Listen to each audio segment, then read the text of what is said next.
दरम्यान राज ठाकरेंच्या या वक्तव्यानंतर त्यांचा रोख नेमका कुणाकडे आहे अशी चर्चा बरीच राजकीय वर्तुळात व्यक्त केली जाते। पाहूया।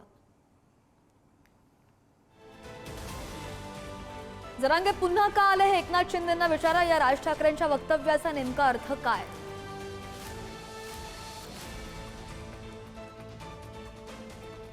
मराठ्यांना ओबीसी प्रवर्गातून आरक्षण मिळणार नाही अशी भूमिका राज ठाकरेंनी जरांगेंना भेटून मांडलेली होती।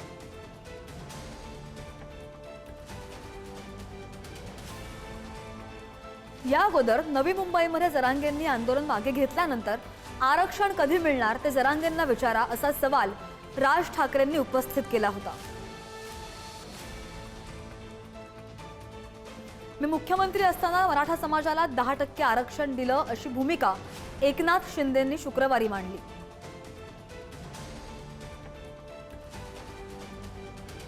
त्यामुळे जरांगेंच्या आंदोलनावरून राज ठाकरेंचा रोख अप्रत्यक्षपणे एकनाथ शिंदेंकडे आहे का अशी चर्चा सुद्धा सुरू आहे।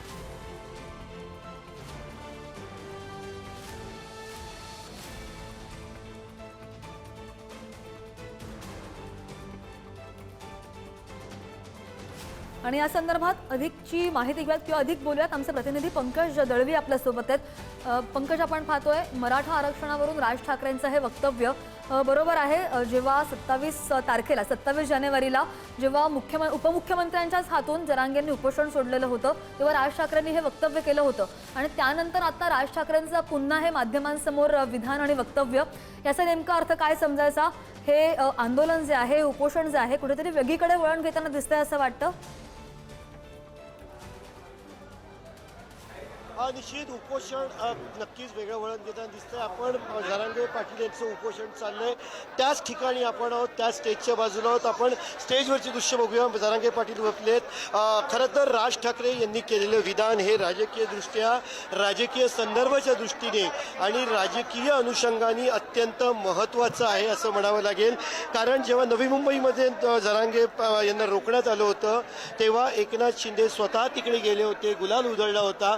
त्यामुळे हे विधान जे आहे ते राज ठाकरेंचं महत्त्वाचं आहे। एकनाथ शिंदे यांना विचारा, ते तिथे गेले होते, याचा अर्थ काय होतो? ही राजकीय कुरघोडी आहे का की महायुतीमधल्या राजकारणामधली बिटवीन द लाईन आहे? हे तितकंच महत्त्वाचं असणार आहे। कारण तिकडे एकनाथ शिंदे गेले, देवेंद्र फडणवीसांचं काय, अजित पवारांचं काय, असे अनेक प्रश्नचिन्ह जे आहेत ते त्यावेळी जे आहे ते उपस्थित केले गेले होते। आणि असं असताना अचानक आज राज ठाकरेंकडनं अशा पद्धतीचं विधान करणं, आपण संदर्भसुद्धा सांगितला की जानेवारी महिन्यामध्ये राज ठाकरे यांनी याबाबतचं ट्विट केलं होतं। त्यामुळे या गोष्टीचे राजकीय संदर्भ आणि राजकीय त्याच्यातनं काढले जाणारे अर्थ हे वाढतात। राज ठाकरेंच्या या विधानामध्ये बिटवीन द लाईन होतं का, हा सुद्धा तितकाच महत्त्वाचा प्रश्न असणार आहे। कारण महायुतीमध्ये सध्या अनेक गोष्टींच्या कुरबुरी ज्या आहेत त्या सुरू आहेत। त्यामुळे राज ठाकरे यांच्या विधानाचे अर्थ लावले जातात। तर नेमका अर्थ काय आहे, तो राजकीय आहे का की तो नक्की काय आहे, हे खूप महत्त्वाचं असणार आहे। कारण आपण मनोज जरांगे पाटील यांच्या उपोषणाच्याच ठिकाणी आहोत। वातावरण इकडचं पूर्ण आता शिष्टमंडळ कधी येईल अशा वातावरण तयार झालेलं, डी पूर्ण खाली करण्यात आलेली आहे। सरकार वाटाघाटी सुरू करत आहे। अशा क्षणी राज ठाकरे यांचं हे विधान येणं, महायुतीची दुपडी, महायुतीतलं अंतर, या सगळ्यावरती ते बिटवीन द लाईन भाष्य करणारे असं आपण म्हणू शकतो। अगदी पंकज, ताजी माहिती घेत राहू। धन्यवाद दिलेल्या सगळ्या सविस्तर माहितीसाठी।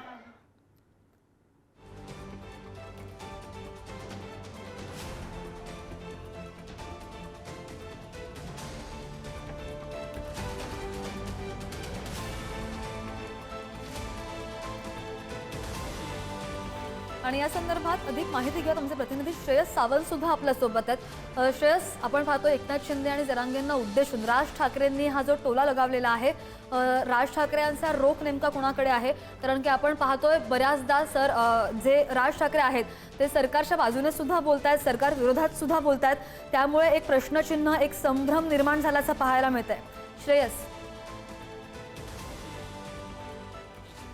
एकंदर पाहिलं गेलं श्रद्धा तर आजचं वक्तव्य हे सगळ्यात महत्त्वाचं वक्तव्य असं आपल्याला म्हणावं लागेल. एकंदर राज ठाकरे यांनी ह्याच्या अगोदर सुद्धा आपण बघतोय तर आरक्षणाविषयी अगोदर सुद्धा आपली भूमिका मांडलेली. मग ती जालना जाऊन खऱ्या अर्थानं आंतरसराईला जाऊन जरांगे पाटील यांच्या समोर त्यांनी मांडलेली. त्याच्यानंतर अनेक कार्यक्रमादरम्यान सुद्धा त्यांनी ते वक्तव्य केलेलं. पण आज त्यांनी कोणतंच वेगळं वक्तव्य केलं नाही. त्यांनी थेट सांगितलेलं आहे की जर जरांगे हे मुंबईत आले तर ते का आले ह्याचे सगळे प्रश्न तुम्ही आता एकनाथ शिंदे उपमुख्यमंत्री एकनाथ शिंदे यांना विचारा. त्यावर पुन्हा एकदा जेव्हा प्रश्न विचारला गेला तेव्हा सुद्धा ते म्हटलेले की मी जे काय बोललो ते जुनं झालंय. पण जे एकनाथ शिंदे नवी मुंबईपर्यंत जाऊ शकतात त्याच्यानंतर जे गुलाल उधळला होता त्यानंतर जेव्हा सुद्धा घडलं होतं की आता आरक्षण मिळणार पण ते मिळालं नाही आणि शेवटी जरांगे हे मुंबईत आले. तर मुंबईत आल्यानंतर जी काय मुंबईत काल आपल्याला दृश्य दिसले हे संपूर्ण गोष्ट एकनाथ शिंदे यांना विचारा असं ठाम मत खरं तर राज ठाकरे यांनी वक्तव्य केलेलं आहे.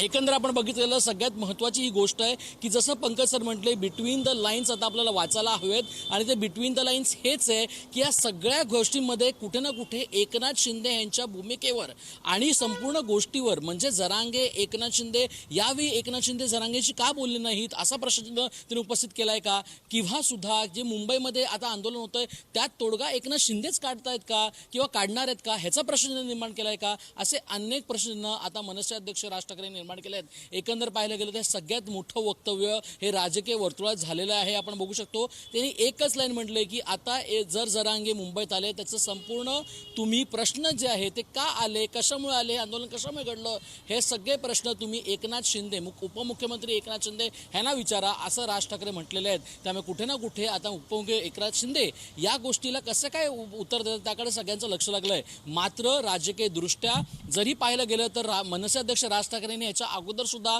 जरांगे यांच्यासमोर सांगितलं होतं त्यांच्या अनेक मेळाव्यात सांगितलं की हे जे आरक्षण आहे ते कसं मिळेल काय मिळेल कितपत मिळू शकतं ह्याचं उदाहरण सुद्धा त्यांनी दिलं होतं. मात्र आज कोणती उदाहरणं न देता मनसे अध्यक्ष राज ठाकरे यांनी एकच ओळ बोलली ते म्हणजे तेच की या सगळ्या बाबतीत एकनाथ शिंदे यांना प्रश्न विचारा. एकनाथ शिंदेंना प्रश्न विचारा असं राज ठाकरे म्हणतायत. दुसरीकडे जरांगे जे आहेत ते फडणवीसांवर टीका करताना पाहायला मिळत आहेत. नेमकं काय हा प्रश्न अजूनही प्रलंबित. श्रेयस धन्यवाद दिलेल्या सगळ्या सविस्तर माहितीसाठी. अपडेट घेत राहू.